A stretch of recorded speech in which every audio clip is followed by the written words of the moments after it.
بسم الله الرحمن الرحيم रहीम rabbi इश्रह ली सदरी व यस्सिर ली अमरी वहलुल उक़दतम मिन लिसानी यफ़क़हू क़ौली रब्बना ज़िदना इल्मा अल्लाहुम्मा फ़क़्हिना फ़िद्दीन अल्लाहुम्मा इन्ना नस्अलुका इल्मन नाफ़िअन व अमलन मुतक़ब्बलन व रिज़्क़न तय्यबा आमीन या रब्बुल आलमीन. So औज़ु बिल्लाहि मिनश शैतानिर रजीम बिस्मिल्लाहिर रहमानिर रहीम व मिनन नासि मन यक़ूलु आमन्ना बिल्लाहि व बिल यौमिल आखिर وَبِالْيَوْمِ الْآخِرِ وَمَا هُمْ بِمُؤْمِنِينَ. And amongst mankind are those who he says, we believe in Allah and the last day. Allah says, but they are not believers. So inshallah we are beginning with the 8th ayah of Surah Al-Baqarah today. The last ayah we had studied was Allah placing a seal upon those who were bent upon disbelief. And now Allah placed a seal upon their hearts first, and then their hearing, and a cover was placed upon their seeing, and they especially had pain, a great punishment. Walahum azabun azim. So we have learned in our last ayah. Now we are moving to the third category of people. Allah subhanahu wa ta'ala mentioned in this surah, right? So the first category of people were people that have taqwa, and the people of taqwa were described further with having certain qualities about iman, and then about spending, and then them having the conviction of the afterlife. Then the extreme opposite, there is the people who have fear of Allah and want to serve Allah subhanahu wa ta'ala, and the exact opposite, those who are bent upon disbelief, right? So now there is a third category. So this is the third category of people that are being talked about. Allah subhanahu wa ta'ala says, وَمِنَ nas, and out of the people there are those مَن يَقُولُ آمَنَّا بِاللَّهِ, is the one who says, we have come to believe in Allah. Are there some very interesting language here? You can see like Allah subhanahu wa ta'ala could say like وَمِنَ الَّذِينَ يَقُولُونَ آمَنَّا بِاللَّهِ. But because allazina is plural, so now it's plural form allazina, but now Allah subhanahu wa ta'ala is using وَمِنَ nasi man yaqulu. So Allah can say that in plural form, but the word man is used particularly here to say something very special. Like from the people, there is the one who says one. Now when I say the one who says, what does that mean? That's singular, like isn't it? But that it says like amanna billahi, we believe in Allah, we believe. So now when somebody says, you would expect him to say like, I believe in Allah, right? Because the singular is used right there where the alternative in Arabic is available though, right? So then man can be used for the plural as well. But here Allah subhanahu wa ta'ala specifically highlights that he speaks, the single person is speaking, but he is speaking on behalf of a group. You say amanna billahi, we believe in Allah. Why Allah subhanahu wa ta'ala mentioned in the group? Because Allah subhanahu wa ta'ala is describing the hypocrite, you can say the munafiq. A munafiq, one of his biggest attempts, what the hypocrite is, to seem like he is the one with the believers, right? And then because he's from among them, so he puts himself with the group. Or he says, oh, we all have iman in Allah, amanna billah. So we all are the same. Wabil yawmil akhir, and in the last day. So amanna billah.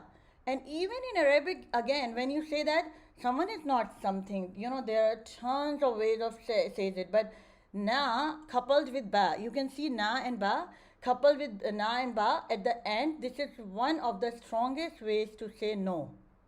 So Allah subhanahu wa ta'ala is trying to say, in other words, Allah subhanahu wa ta'ala is saying they are not believers at all. They have no iman at all. So, there are places in the Quran we will find when Allah subhanahu wa ta'ala talks about the hypocrites, he says in Surah An-Nisa, verse number 142, وَمَا يَذْكُرُونَ اللَّهَ إِلَّا قَلِيلًا. They don't remember Allah accept a little bit, or they have a little bit of iman.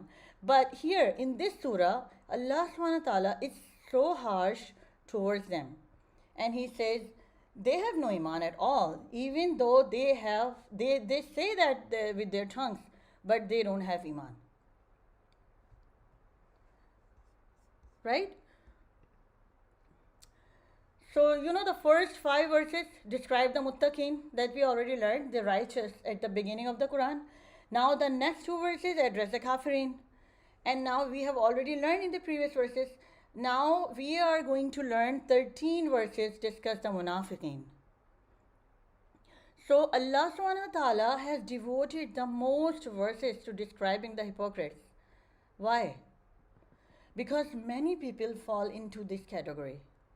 Hypocrisy is a common condition, there have many people experiences, like representing a state of being like half and half, right?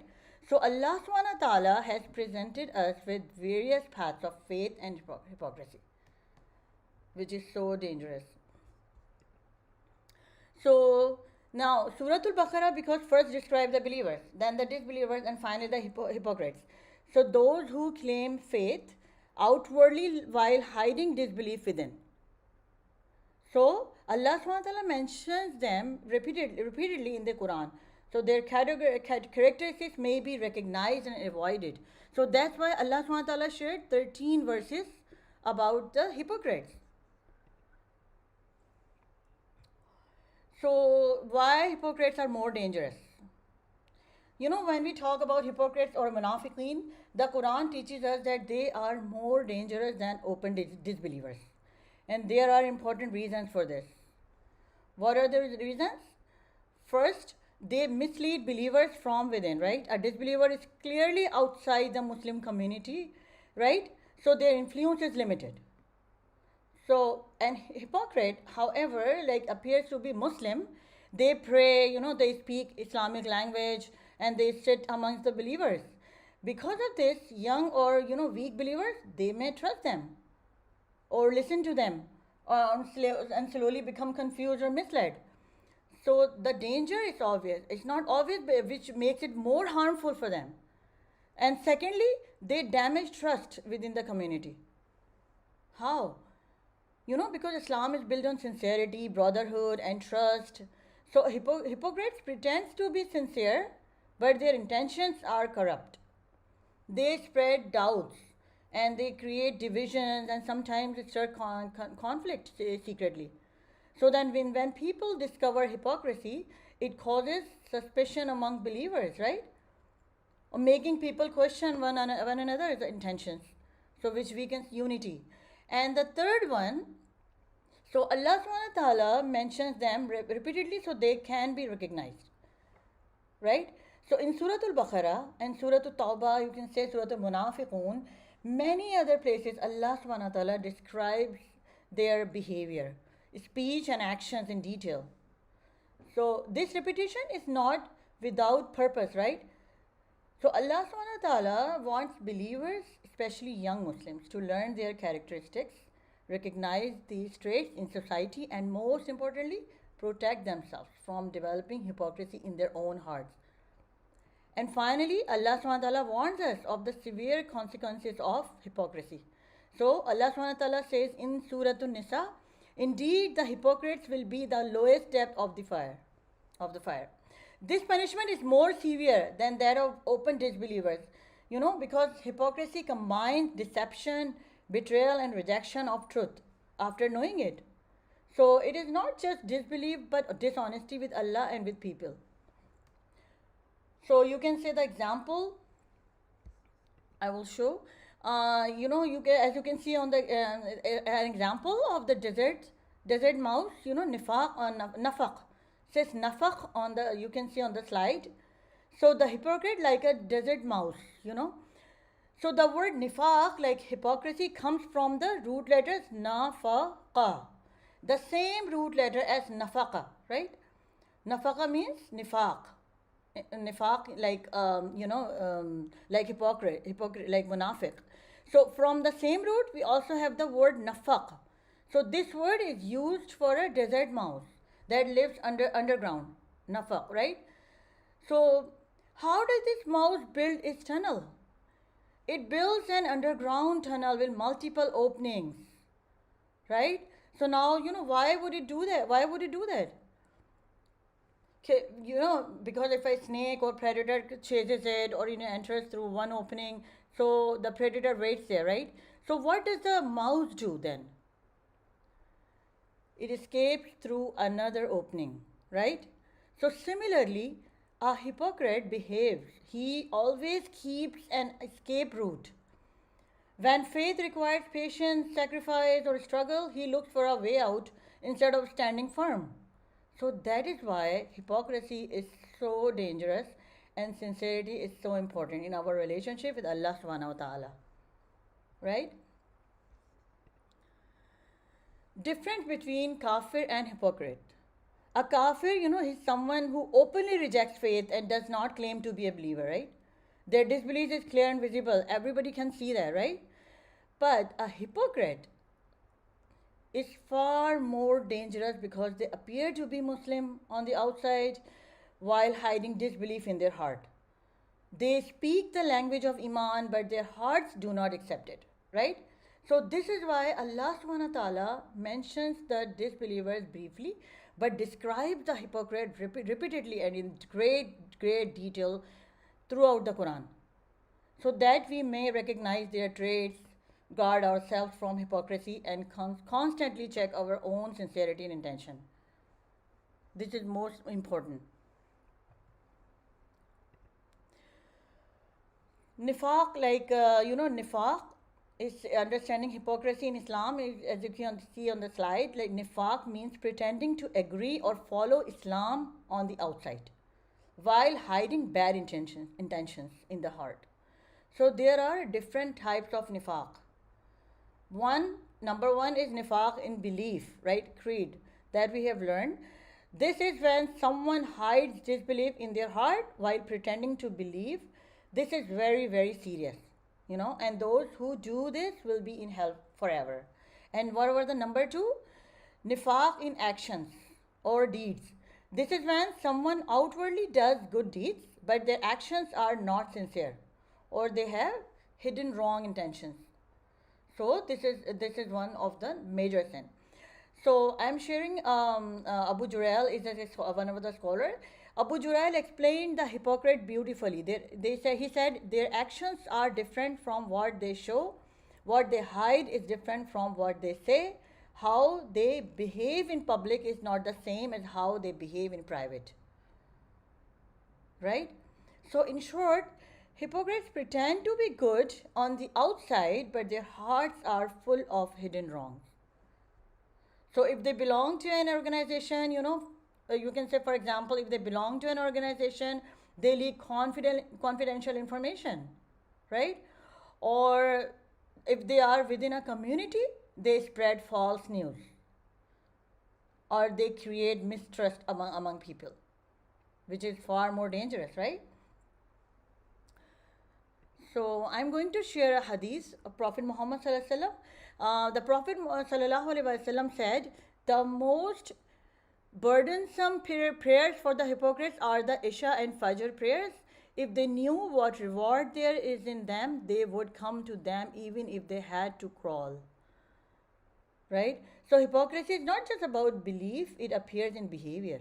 So Islam teaches us to constantly examine ourselves, protect our trust, speak truthfully, and keep promises, and be sincere with Allah subhanahu wa ta'ala, both publicly and privately, right? We have another hadith we have learned already about hypocrites, right? In our last halaqah. So why does Allah subhanahu wa ta'ala say that? وَمَا هُمْ بِمُؤْمِنِينَ. And then Allah subhanahu wa ta'ala calls them out and says, وَمَا هُمْ بِمُؤْمِنِينَ. They are not believers at all. Because Allah subhanahu wa ta'ala knows, what is hidden in their hearts. So some people verbally claim belief in Allah and the last day, but their hearts do not truly accept it. Alright? Their faith is only on the tongue, not in conviction or action. Right? So this teaches us that true Iman requires sincerity, belief, in the heart, declaration by the tongue, and righteous actions. So Allah subhanahu wa ta'ala judges us by our intentions, right? Not merely words. Okay. The difference between a believer, kafir, and hypocrite. So what's the difference between kafir, believer, and hypocrite? Let's see. A believer is someone who believes in Allah in their heart, says it with their words, and shows it through good actions. A kafir is someone who does not believe in Allah and does not claim to be a Muslim, right? And their disbelief is open. But the third one, the most dangerous category, is a hypocrite, because he is different from both. They say they believe and they look like Muslims on the outside, but inside their heart they do not truly believe. So Allah subhanahu wa ta'ala teaches us about all three categories, so we can love sincerity, avoid lying about faith, and always try to be honest with Allah subhanahu wa ta'ala and ourselves, right? And this ayah is specifically about the hypocrite among mankind. So what is inside their hearts? Why are they say we believe in Allah, we believe in the last day? I'm listening. What is in the heart? Disease, right? Their heart in disease. They are not believers. So among mankind there are those who say, oh, I love Allah and I love the Prophet, but their hearts do not have faith. Or in other words, this is a person who claims to love Allah and the Prophet sallallahu alaihi wasallam, but their heart lacks true faith, and they are not true believers. That's what Allah subhanahu wa ta'ala says in this verse. They are not believers, right? They are not truly believers. As you can see on the slide, there are some multiple choice questions and answers for our review so far. So let's go through them, inshallah. We have learned already in our last halaqah. So number one is, according to the beginning of the Quran, how many groups of mankind does Allah subhanahu wa ta'ala mentions? So you can see on the slide 3 groups, right? Which one are munafiq and kafir, and the third one muttaqin, right? And then which group is described as being upon guidance and a straight path? So those blessed with guidance, or the believers, right? Or muttaqin. And number 3, what is the attitude of the disbeliever toward guidance? They reject and deny it, right? And the fourth one, why do the disbelievers deserve Allah's punishment? They knowingly rejected and denied guidance, right? And which group pretends to believe but lacks true faith? The hypocrite or munafiqeen. And the sixth one, why are the hypocrite considered misguided? They lack true knowledge, understanding, and sincerity, right? They are not sincere at all. So let's see our lesson. You can see on the slide. So hypocrisy starts in the heart but appears in actions, right? Words alone do not prove iman. And what about the third one? Trust, honesty, and sincerity are signs of true faith, right? So what they do? They are not sincere at all. They are not true believers. So Allah subhanahu wa ta'ala revealed the characteristics of the hypocrite. Why? So that the believers would not be deceived by their outward appearance, right? So in this way, Allah subhanahu wa ta'ala protected the believers from a great evil, right? So otherwise, believers might assume that, hypocrites are true believers, while in reality, they are disbelievers, right? Considering sinful or false people as righteous is extremely dangerous, right? So Allah subhanahu wa ta'ala dislikes self-contradiction, right? So He has complete knowledge of what is hidden in the heart, and how people behave outwardly. Therefore, we must constantly check and correct ourselves. You know, many people accepted Islam for worldly benefits. So when they saw the success of the Muslims in Medina, they wanted to gain a share of that success, right? So Allah subhanahu wa ta'ala informed the Prophet Muhammad sallallahu alaihi wasallam of their true intentions, right? Through these ayahs. So this warning applies to all hypocrites, those who merely say the Shahada with their tongues while their actions clearly contradict their claim of faith. Right? May Allah subhanahu wa ta'ala protect us from hypocrisy, both the hidden and the apparent. Purify our hearts from nifaq, our tongues from falsehood, and our actions from insincerity. So inshallah we will study more verses in our upcoming halaqas and reflect on how to protect our hearts from hypocrisy. Allahumma ahdina surat al-mustaqim bil-Quran. Allahumma ajal hadha al-ayati tuwassir fi qulubana wa taghayyir hayatuna lil-afdal. May Allah subhanahu wa ta'ala let these ayat touch our hearts and change our lives for the better, inshallah. May Allah subhanahu wa ta'ala forgive our shortcomings in understanding or practicing your words. May Allah subhanahu wa ta'ala accept these small efforts and make it a mean of Jannah for us. Ameen. Rabbana taqabbal minna innaka anta samiul alim wa tub alayna innaka anta tawwabur rahim. Subhanaka Allahumma nashhadu an la ilaha illa ant nastaghfiruka wa natubu ilayk. Wal asr innal insana lafi khusrin illa alladhina amanu wa amilu salihati wa tawasaw bil haqqi wa tawasaw bis sabr. Ameen ya Rabbul Alameen. Ameen.